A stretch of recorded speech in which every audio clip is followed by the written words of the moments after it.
Pernahkah kamu merasa dunia seperti tak berpihak padamu?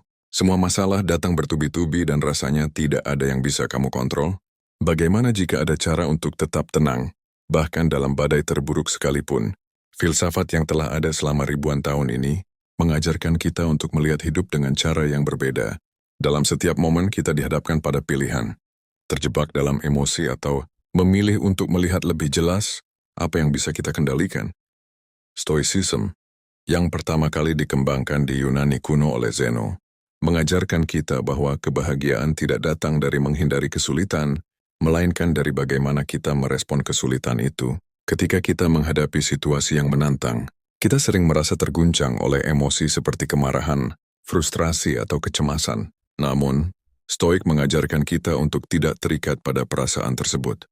Intinya, kita tidak bisa mengendalikan apa yang terjadi di luar kita, seperti cuaca, keputusan orang lain, atau bahkan hasil dari tindakan kita yang terkadang di luar jangkauan. Tetapi, kita selalu punya kendali penuh atas bagaimana kita meresponnya. Apakah kita akan membiarkan emosi negatif menguasai kita? Ataukah kita akan memilih untuk tetap tenang, berpikir jernih dan bertindak dengan bijak? Pernahkah kamu mengalami suatu kegagalan yang begitu besar sehingga membuatmu merasa seolah hidupmu berantakan? Stoikisme mengajarkan kita untuk tidak melihat kegagalan sebagai akhir, tetapi sebagai pelajaran berharga. Dalam setiap kesalahan, kita bisa menemukan peluang untuk berkembang. Bayangkan jika kita bisa melihat setiap kegagalan hanya sebagai batu loncatan menuju pencapaian yang lebih baik, hidup kita pasti akan lebih ringan, bukan? Lalu, bagaimana cara kita bisa mengaplikasikan prinsip ini dalam kehidupan sehari-hari?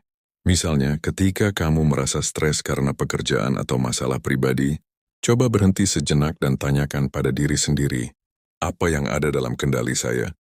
Mungkin itu adalah sikap kita, cara kita berbicara, atau bahkan cara kita memilih untuk merespon situasi tersebut. Fokuslah pada hal-hal tersebut, dan lepaskan apa yang di luar kontrolmu.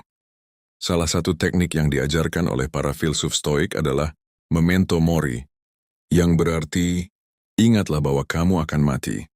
Ini bukan untuk membuat kita takut atau cemas, tetapi untuk mengingatkan kita bahwa waktu kita terbatas. Jadi, kita harus bijak dalam menggunakannya untuk hal-hal yang benar-benar penting, bukan terjebak dalam hal-hal yang tidak bisa kita ubah. Jika kamu merasa filosofi ini bisa mengubah cara pandangmu terhadap hidup, mulailah dengan langkah kecil.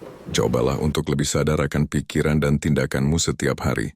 Dan jika kamu ingin mendalami lebih dalam tentang stoikisme, atau ingin berbagi pengalaman kamu, jangan lupa like, subscribe, dan tuliskan di komentar tentang bagaimana filosofi ini membantu kamu. Ingat, hidup yang lebih tenang dimulai dengan pemahaman diri yang lebih baik.